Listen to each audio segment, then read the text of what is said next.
Bonjour, c'est moi Ramucho Lagraine. En tant que pasteur et enseignant des écrits bibliques, je vous salue tous dans le Seigneur.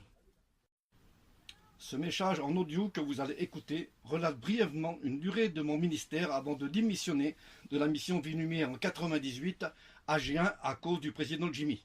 Je suis chrétien depuis l'âge de 16 ans. Pasteur et enseignant des écrits bibliques depuis plus de 50 ans. J'ai commencé à faire des missions avec Clément Le Cossec, le fondateur de la mission Vie Lumière. C'est d'ailleurs lui qui a donné ce titre à la mission Vie et Lumière. Je précise que le Cossec a toujours été pour moi et ma famille un père spirituel.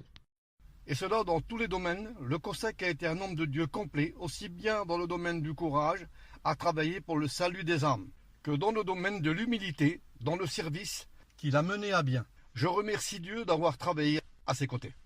J'ai fait aussi des réunions avec le premier prédicateur de la mission, le pasteur Mans. J'ai fait avec lui plusieurs baptêmes d'eau dans la Bretagne. J'ai travaillé d'arrache-pied pendant plus de 30 ans dans la mission Vie Lumière. J'ai enseigné à l'école biblique de cette mission à Anord et à Gien, consacrant mon temps et mon argent au service de Dieu et de la mission.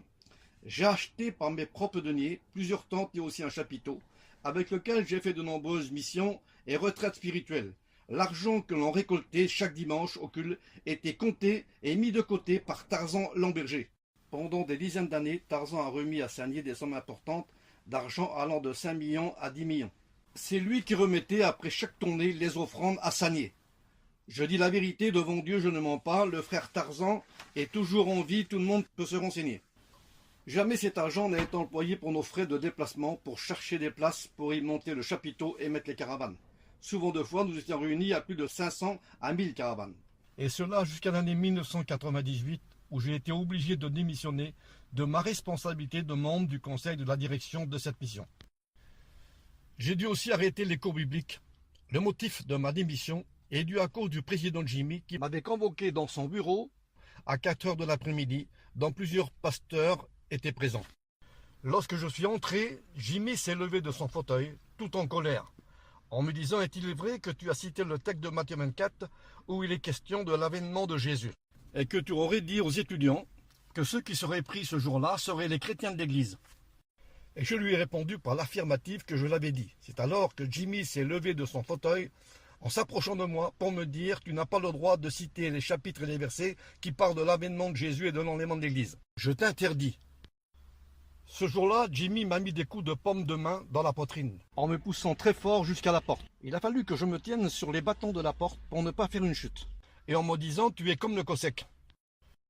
La raison pour laquelle il m'a dit « Tu es comme le Cossec », c'est parce que le Cossec était venu le voir quelques jours avant, pour lui faire des remarques au sujet de son enseignement sur le retour de Jésus. Car pour Jimmy, l'enlèvement de l'Église devait avoir lieu en janvier l'an 2000, le grand 000.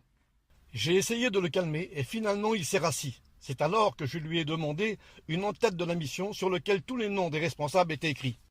Et j'ai signé le même jour ma démission en lui disant qu'il ne m'empêcherait plus de citer les versets et les chapitres du Nouveau Testament, où Jésus et les apôtres enseignent que la résurrection des morts en Christ est de l'enlèvement d'Église qui doit impérativement se faire à l'avènement du Seigneur, selon 1 Thessaloniciens 4, 13 à 18 et 1 Corinthiens 15, 22. Je lui ai dit aussi qu'il n'avait aucun chapitre et verset pour prouver son enseignement. Je lui ai aussi dit que cette doctrine mensongère avait été diffusée dans le monde chrétien à partir d'un rêve qu'une jeune fille catholique avait dit avoir reçu de la part du Seigneur. Cette jeune fille faisait partie de l'église d'Edward Irving en Écosse. Cette soi-disant révélation d'un retour secret de Jésus avait eu lieu en 1830. Et que ce retour se ferait en 2 étapes, en 2 phases si vous préférez, selon les termes employés par les pré-tribulationnistes, pour enseigner une différence entre un soi-disant retour secret de Jésus pour enlever l'Église avant que commence la grande tribulation de cette année. Et toujours selon cette théorie, l'avènement de Jésus, le seul retour prévu par le Christ lui-même et les apôtres dans le Nouveau Testament, ne serait pas pour l'Église.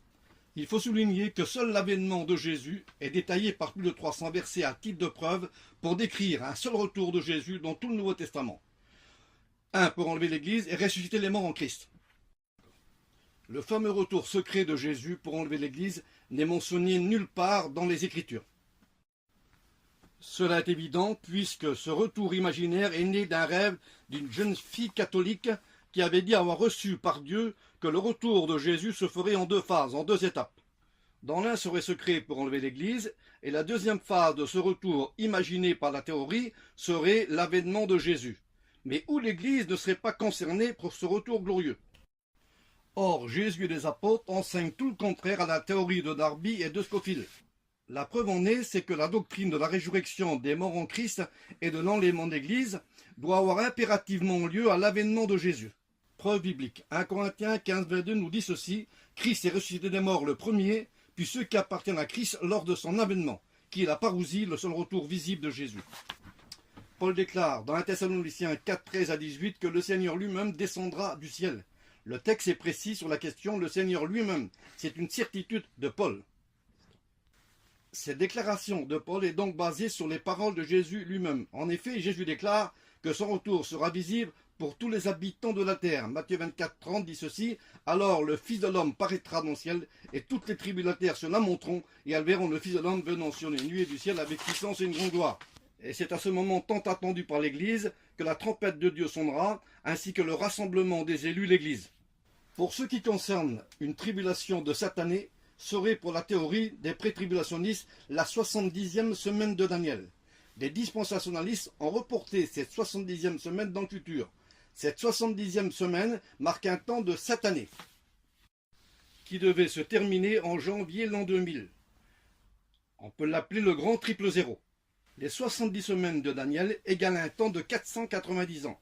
Ces 490 ans avaient été fixés sur la ville sainte et le temps d'Israël. 500 ans après cette annonce de Daniel, ce temps de la 70e semaine était venu. Elle s'est réalisée au temps de Jésus où les apôtres étaient sur la terre. C'est à ce moment-là que Jérusalem a connu la grande détresse annoncée par Daniel au chapitre 12 de son livre. Jérusalem a été attaquée par les Romains et le temple et la ville ont été détruites par Titus l'empereur en l'an 70. La prophétie de Daniel et de Jésus s'est réalisée. Le chapitre 9 et verset 24 nous éclaire très bien au sujet des 70 semaines. Voici le texte biblique. 70 semaines ont été fixées sur ton peuple et sur ta ville sainte. Notons qu'à la 70e semaine de Daniel, des buts très importants aura été atteint. 1. Pour faire cesser les transgressions. 2. Pour mettre fin au péché. 3. Pour expier l'iniquité. 4. Pour amener la justice éternelle. 5. Pour sceller la vision. 6. Et pour oindre le Saint des Saints, c'est-à-dire le Seigneur Jésus-Christ. Le lendemain, Jimmy a convoqué tous les étudiants de l'école biblique pour leur dire qu'ils n'avaient plus le droit de penser au retour de Jésus pour enlever l'Église. Ce jour-là, les étudiants ont dû signer un document en adjurant qu'ils ne citeraient plus un seul verset où il serait question du retour de Jésus et de son avènement. Et que s'ils le feraient, ils seraient punis ou exclus de la mission Vie et Lumière. Je tiens à souligner que je ne suis pas contre la mission Vie et Lumière, ni contre les prédicateurs, car ce ne sont pas eux qui ont mis des interdits au niveau des doctrines du Nouveau Testament. Plusieurs ont dit de nous que nous avions une opinion personnelle sur la question du retour de Jésus pour enlever l'Église, de la résurrection des morts en Christ et sur le salut unique et conditionnel. Pour tous ceux qui ont parlé de la sorte, je réponds de la façon suivante. L'enseignement de Jésus que nous découvrons dans les 4 évangiles est-il une opinion ou la doctrine de Jésus lui-même? Pour les 3 critères de doctrine déjà énumérés, nous sommes obligés de répondre avec les chapitres et versets. Pour la première question, nous répondons que le retour de Jésus est prévu de se faire d'une façon visible et spectaculaire, selon Matthieu 24, Marc 13 et Luc 21. Pour la deuxième question sur la résurrection des morts en Christ, nous répondons par une parole de l'apôtre Paul dans 1 Corinthiens 15, 22, où Paul affirme que les morts en Christ vont ressusciter à l'avènement du Seigneur. Or, l'avènement de Jésus, c'est la parousie, c'est-à-dire l'apparition de Jésus sur les nuées du ciel. L'avènement du Christ a été enseigné par Jésus lui-même et les apôtres ont retransmis à l'Église le même enseignement. Pour la troisième question sur le salut unique et conditionnel, nous répondons par les paroles de Jésus qui a dit « Celui qui croira et qui sera baptisé sera sauvé. Celui qui ne croira pas sera condamné. » Et encore cette parole de Jésus « Je suis le chemin, la vérité et la vie, nul ne vient au Père que par moi. » Le salut est donc bien conditionnel et non pas inconditionnel. En résumé de ce court message en audio, je tiens à dire que l'enseignement de Darby et de Scofield concernant un salut pour des milliers de personnes après l'enlèvement de l'Église est une doctrine de démon. Dire que Jésus n'a pas enseigné pour l'Église dans les 4 évangiles est aussi une doctrine de démon. D'enseigner que l'avènement de Jésus n'est pas pour l'Église est aussi une doctrine de démon. Croire à un retour secret de Jésus pour enlever l'Église est aussi une doctrine de démon. puisque cette doctrine est née d'un rêve. Vous devez savoir aussi que Scofield a été conseillé par des francs-maçons et par 2 hommes qui pratiquaient les sciences occultes pour écrire ses commentaires. Je prie Dieu pour que cette mission change de direction et se tourne vers les grandes vérités du Christ et des apôtres. N'ayant aucun chapitre et verset pour prouver le renseignement, je demande donc à Jimmy et à ceux qui enseignent à l'école biblique et au peuple d'arrêter d'enseigner un retour de Jésus en secret pour ressusciter les morts en Christ et enlever l'Église. D'arrêter de dire que Jésus n'aurait pas enseigné pour l'Église dans les 4 évangiles. D'arrêter d'enseigner un autre salut pour des milliers de personnes après l'enlèvement de l'Église. Je conseille aux prédicateurs et aux étudiants de ne pas se servir des commentaires de la Bible Scofield qui contient plus de 40 fausses doctrines. Je tiens à dire que je veux garder ma liberté que le Christ m'a donnée, et cela pour exercer mon ministère de pasteur et d'enseignant.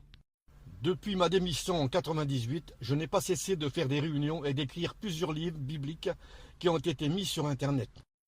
Le prochain message que vous écouterez traitera la question des lois arbitraires et totalitaires des dirigeants de la mission Vie Lumière, ainsi que tous les dérives sectaires, comme par exemple un 2e baptême pour des chrétiens déjà baptisés, ainsi que les interdits qui ont été mis sur les pasteurs et les chrétiens. Le titre de cet exposé biblique s'intitule « Les chaos spirituels des dirigeants de la mission Vie Lumière ». Si vous voulez en savoir plus sur ces livres bibliques, il suffit de taper sur Google à l'école de la Bible Ramucho Lagraine.